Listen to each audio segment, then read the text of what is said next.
Everyone in life, we are all looking for the same thing in different expressions.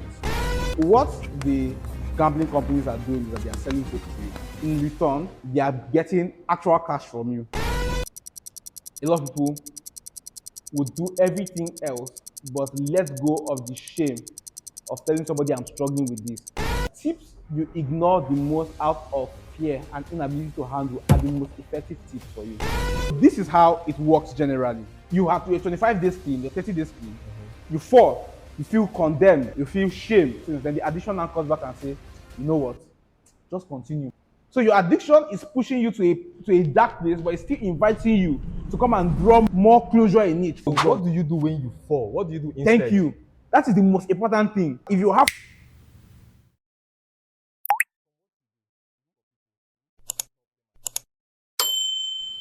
I would say I help them achieve fulfillment and satisfaction. Everyone in life, I always say this, that everyone in life, I like to present most of my episodes in this way. We are all looking for the same thing in different expressions. And this is what I mean. Every human being has a basic need to survive, right? In fact, how we know that there's something wrong with you as a person is if you are suicidal. Because the basic need of every human being is to stay alive. To stay alive, exactly, for as long as possible, right? The next part is we need a community that makes us feel like we are worth it, we are worth something. So we need love, because love, in a way, defines our sense of identity. The only reason why men are trying to chase money is because they are women to impress. After man's need for survival, there's man's need for a sense of self-worth, right? And we get our sense of self-worth and belonging from the people that matter to us most, right? And then on the last level is a level for fulfillment. So you ask yourself that, okay, a man, is surviving, living well, healthy, is making all the money in the world, has people who love him, all of those things. But every day the man is just waking up, doing the same thing, getting money. After a while, the man begins to ask himself, why am I really on earth, right? I mean, there's now the part of, I feel empty, so I need satisfaction, right? And so I always say this, that when people are not able to find satisfaction in one of these three areas, then that's where I come in. There's someone that reached out to me a couple of months ago, started speaking about how he needs help. And why do you need help? He's like, okay, my girlfriend wants to break up with me. I said, okay, walk me through. So it turns out that they've been dating for 7 years, and she has cheated on him like 3 times. And I'm like, bro, why haven't you walked away since? And then he's like, I love her. And then he's saying that I proposed to her, and she's saying that she doesn't think that she wants to marry me and all of those things. I say, bro, the problem is that you've lost your respect.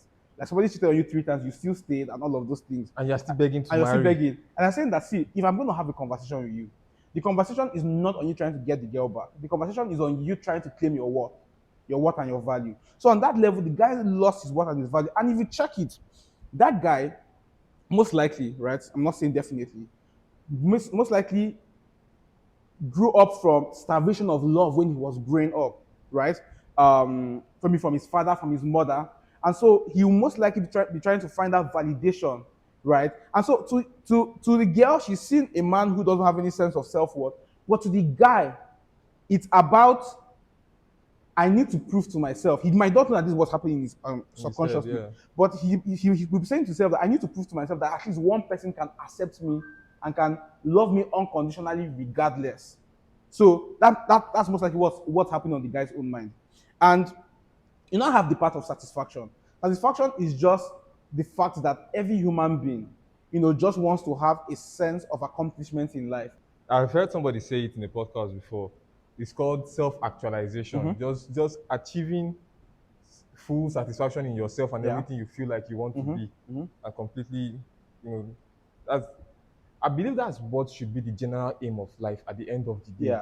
It's not really money. You said it is you're looking for the same thing with different means. So for example, I'm chasing money with all my might, and it's not because I want to be able to afford this car. It's because I feel like that's what's going to complete me.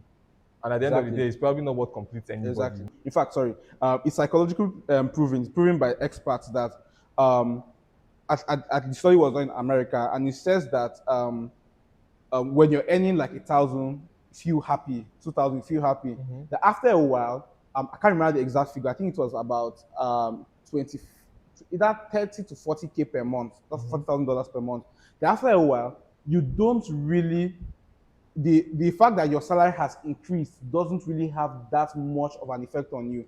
So for instance now, I used to be very broke, right? 2018, I was a copper earning 19,800 naira. So I stayed like 1 year, didn't have a job, got promoted. Got a job. I was my first salary was 400,000 naira. I always tell people that when my first salary came in, like I jumped up, I looked at the lady beside me. She had been working there for a couple of months. I said, "Are you not happy? They just paid us salary." She said, And second month, I was happy. After the like fourth, fifth month, it became normal. Yeah. They increased my pay. I was happy again. Increased my pay. I was happy again. After a while, I moved, changed company. My salary was almost double. I was happy. And then after a while, I realized that the need to want to change jobs solely based off how much I earn was not the major factor again. It was now what gives me peace. You understand? Yeah. So it's true that after a while, how much you earn doesn't really have an effect on you, especially when you can afford most of what you want, and as a man provide for those that you love. You know, did you know that it is actually incentivized to switch companies? Like, by fact, people who switch companies often in their career generally earn 50% more than those who stay loyal to one company. Yes, yeah. I'll give you an example. So I had a boss, you know, he was working in the company like 5-6 years before I joined, 6 years before I joined. As at the time I was leaving after 3.5 years, I think my salary was either what he was earning or more than what he was earning. And so I would notice sometimes on his face that he was like, this guy that I mentored, that I trained, is really going to go and earn more than me. And he had been working in that company for close to 10 years. But the reward was minimal. So yes, I agree with you. Back then, loyalty paid. But right now, in the organization, even then, probably didn't even pay them, but people weren't open to the reality of what do they call it? Is it capitalism or what? But you know, these days it is clear. Everybody knows that business is business. Even footballers at a club know that business is business. If they put 100 million on my head and somebody wants to pay, I'm going to go, even if fans love me. The one thing about wellness I want to talk about here is something I feel like has affected a lot of Nigerian youth, myself included, in the past. Gambling. There's an episode where I talked about it, about my own issue, you know, like a year ago or two. But then it's still prevalent. What do you think has led the male demographic in this country to be so, you know, everybody has a Sportybet account now, you get? What do you think has caused that? Everyone is going to have their own reason for an addiction. But a lot of times, addiction comes from a place of lack of self-sufficiency. So that means that for Nigeria, it's going to be different from, say, some country that they don't have to deal with poverty. But what do you think about the Nigerian situation? The Nigerian situation is hope. Human beings need to stay alive. Human beings need to feel like there is a promise for a better tomorrow. Which is why religion is also one of the... Oh God, I have my Yes. Now, for context, I do believe that they are genuine Christians, are genuine pastors, right? But we cannot deny the fact that, you know, we have crooks all over the place as well. Exactly. And so, when you sell hope to a poor man, that man is going to do whatever it takes to actualize that hope. So what the gambling companies are doing is that they are selling hope to you. And in return, they are getting actual cash from you. You understand? Now, gambling works in 2 ways, right? 2 ways I can think of right now. The first way is they need to hook you with something, right? They need to send you a dream and actualize it, you know, a dream that can be actualized and you know, get actual money from you. And so, which is why on their adverts, you know, when you log into maybe one of these betting platforms, you see one guy holding banner that he just won 50 million or something like that.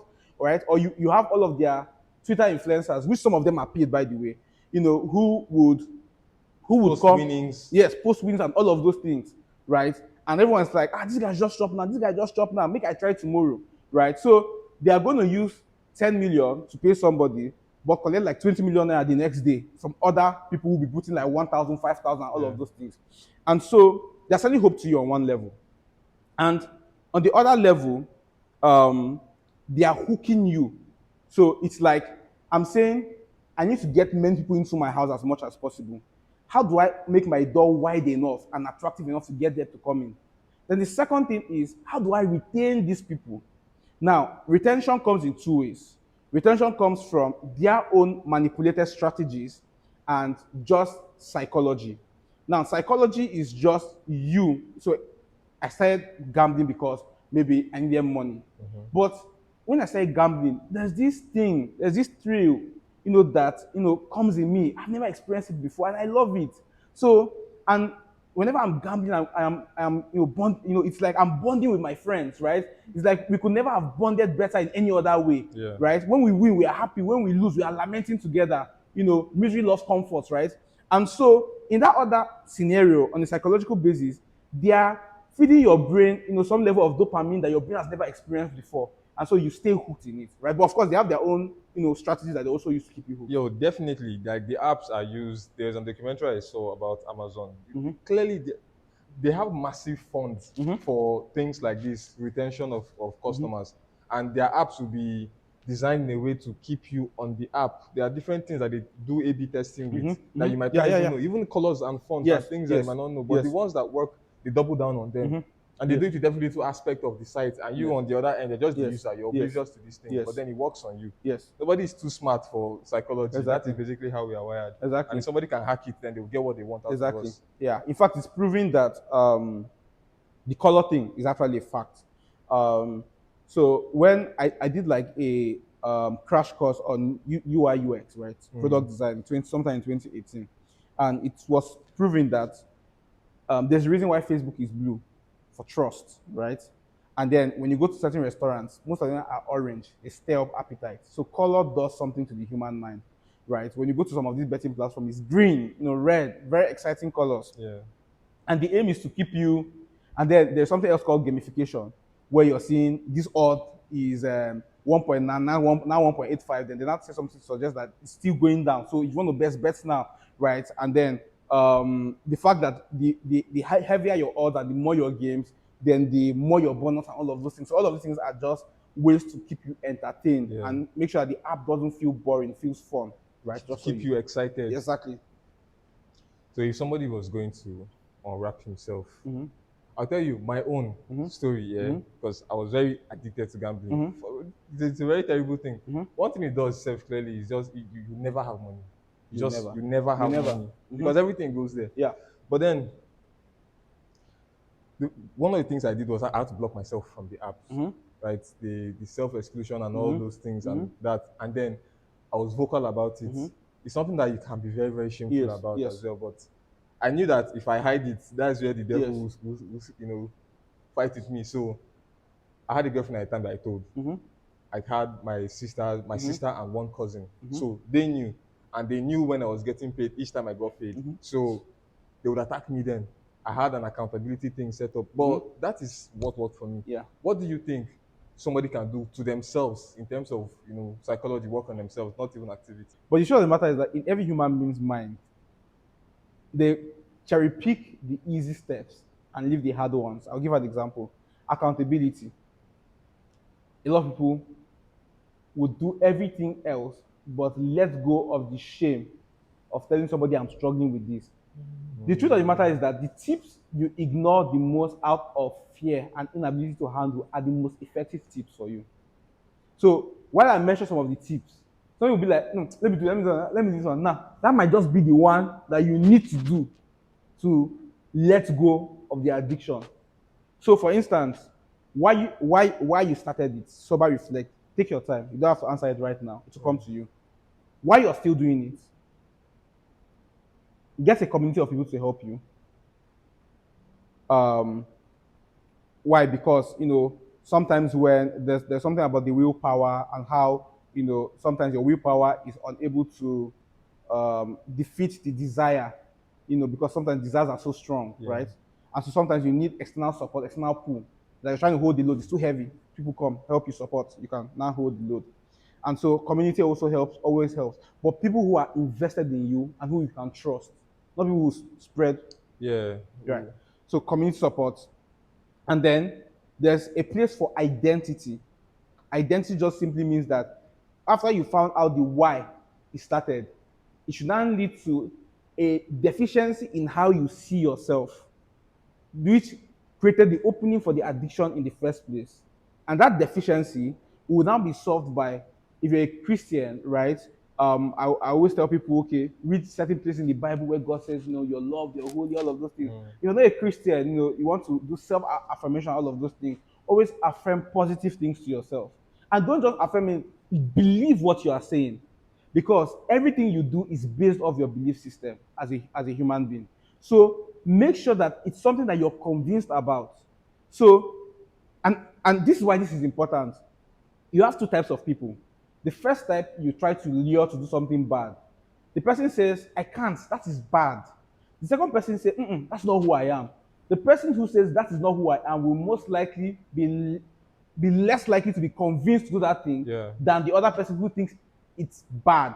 All you have to do is just convince that person that it's not so bad. If you just give a different perspective, give a necessity of why it has to be done.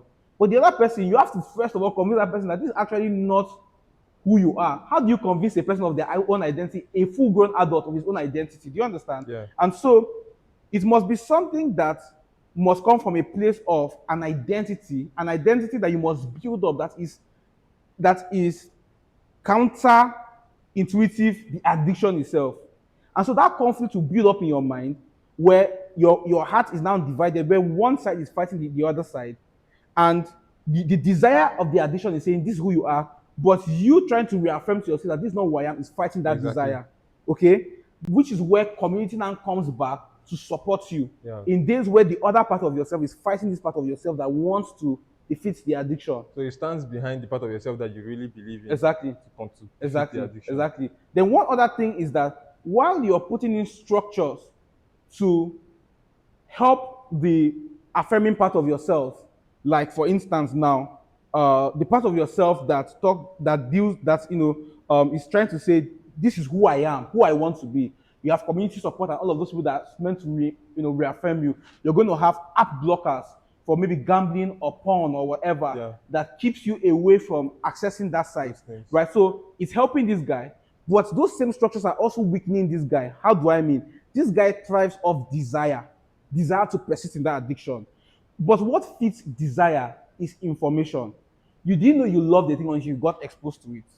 So that means that the same way you think about an event 5 years ago, you're doing like this, the same way that desire must be still in your heart, in your memory. The only way to make that desire still is by refusing to feed in information that renews the memories of that desire. So for instance, if I tell you something that happened today, I call you tomorrow, say, remember that discussion? I say, yes. Next tomorrow, remember that discussion? Yes. Next tomorrow, I keep doing it every day. In the next 5 years, I'll say, do you remember that discussion? You still say yes. But if I don't say anything about that conversation, your mind has to go far. To fade away. Exactly, it fades away. So in the same way, the part of your desire that needs to be strengthened, by the memories and all of this, you have to put in structures to make the memory stale. Now, this is where relapse comes into play. But the thing about relapse is that for a person who has all the structures right, relapse comes into play once in a while. And so when you do things not so often, it still weakens the desire. So now this leads me now to my next point. Some people, very important point, some people will do 25 days, 30 days clean. Then they go back, and this is most common in porn and addiction, and porn and masturbation. They go back, and so the guilt leads them down a rabbit hole, whereby they now want to go back and start again. But you can go back and start again like it's worse than it was before. Yes, most times it's worse. So this is how it works generally. You have to, your 25 days clean, your 30 days clean. You fall. You feel condemned. You feel shame. Now, condemnation and shame is a proven psychological fact that it lowers your willpower. So for instance, the moment you fall, just let's say for maybe masturbation now, you want to go and sleep, you're ashamed of yourself. That sleep is actually a signal of something. Your morale is down. But you need your morale to be up to fight the addiction. But because you failed now, you don't have any self-belief. Exactly. You feel like you're not, Exactly. you know, how like you ain't shit anymore. Exactly. And so the willpower that is meant to be a shield to protect you, you've scattered the willpower. So guess what now happens? You feel like shit, you feel like all of those things. Then the addiction now comes back and say, you know what? Just continue. Yeah, just So that addiction that led you to the problem is now offering you what some of these gambling companies offer you, a place of safety. Say, come back, right? So what caused the problem is offering you like an opening for just come and hide, just continue, just hide, so that because you feel like shit, you don't stop feeling like shit. So you need to now feed very well of the pleasure of the addiction. yeah, maybe it will give you Exactly what you needed in the first place. And so it's now what I call a vicious cycle, where it's like a woman who stays with a man that slaps her, and then she's still looking for love and affection from that same man. So your addiction is pushing you to a dark place, but it's still inviting you to come and draw more closure in it. It reminds me of an analogy where they say if you cast out a demon, it comes back with 7 more. Yeah, something like that. Exactly. And so you have to be very careful. Okay, you have to be very careful. The way to get over that, because I can teach all of the strategies in life. Yeah, so what do you do when you fall? What do you do instead? Thank you. That is the most important thing, right? In fact, if you have community support and you can let go of your condemnation, right? You have all that you need, and you can sort out your identity. You have all that you need. So, what do you do when you fall? The problem with the shame and the condemnation you feel is your focus. You succeeded 29 days. You fell on the 30th day. Your mind does not, it's like you're raising a child. This child does everything right, but the one mistake the child does, you hammer on that mistake. We all know that any parent who does that is a horrible parent. Yeah. So, in the same way, you're doing the same thing to yourself. You're not giving yourself that level of grace that you need. You're missing out on the 29 days where you told yourself, no, I won't do this. And you're judging yourself by the one time when you were in your moment of weakness. So instead of telling yourself, shit, man, I'm a piece of shit, I couldn't even hold this down. Why not tell yourself, more, guy, you did 29 days, nice one. And you must also have a community that has, because some community will now drive you further into that. They will say, you self, So you must have people who are non-judgmental. So the way to battle condemnation is by choosing to focus on the days when you said no instead and giving kudos to yourself. Yeah. Then now going back to the problem and now say, okay, what was the reason why I failed this time? Okay, I failed because I exposed myself to a movie scene and it just rose up some appetite to me. So you now tell yourself, okay, maybe for now I shouldn't be watching things like that until I'm sure that I'm over this addiction, right? Maybe for now I should actually not be watching things like that, right? Maybe this is my trigger, that's my trigger. Maybe I should just stay away from these triggers for a while. But you're not doing it from a place of you're slapping. You're doing it from a place of, I'm a human being, I make mistakes, right? And you also have to come to a point of being realistic, right? You're a human being. You're not perfect. You're going to have slip-ups. If you don't have slip-ups, it's a miracle. But most people go through life not having substantial miracles, and that is fine. See slip-ups as part of the healing process and choose to focus on your glory days rather than your fallen days. If you did 29 days, you should look at it like strategically. We succeeded with this thing for this long. Okay, this is what happened that made us fail. And so moving forward, let's start afresh again from day one. But then now let's know this is what can make us fall because it has made us fall before. And let's try to avoid it moving forward. So it's just to be strategic about it as opposed to just being beating yourself down. Yes. There's something you just said. It says from day one. So I don't advise this, and this is why. From day one gives a mentality and a psychology of a perfect slate. You're not meant to have a perfect slate. You're meant to have a human experience, even in your addiction recovery. Why? Because you are human, right? So I always tell people that instead of saying, I failed one in 30 days, I'm starting from the first day again, it's very demoralizing because it lets go of all of the days you succeeded. So tell yourself that out of 30 days, I'm going to continue on the 31st day, okay? And I'll keep striving for as perfect as possible. If I'm not able to, that is fine, but I'll keep striving for it.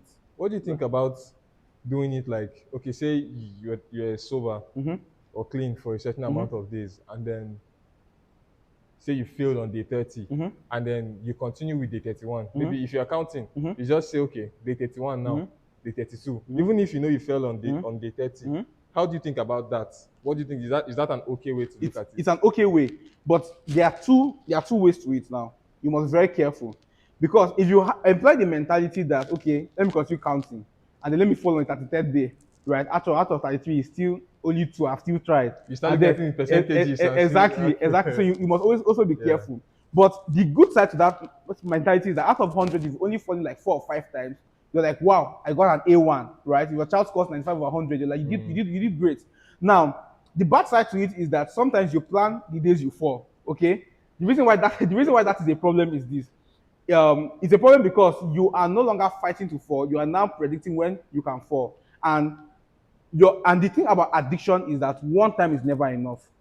One time is never enough. The moment you give in one time, you want to keep giving in. Yeah. So when you have a mentality like that, you must bring back the structure of community to remind you about why you started this in the first place, and to keep you sincere in your journey. You must be shameless. You must be sincere about your journey. So you must tell them every time you slip up, don't tell yourself that it is not important. You must employ them and use them as an arsenal to fight the addiction. So it doesn't now become a matter of, okay, make I just sleep on the 36th day, because you know that you have to be accountable to. There are 2 things I want to ask you finally. The first one, is there a community that exists already for addiction that people can join? And then secondly, I've tried ad blockers, not ad blockers, but there's a thing one time when I was trying to recover before another relapse, they call it Gamblock, but then it was a paid service for me to not be able to gamble on my phone anymore. So are there any free services that can block you from porn sites or gambling sites? Okay, good. Great question. First thing, do we have communities? Yes, we have communities.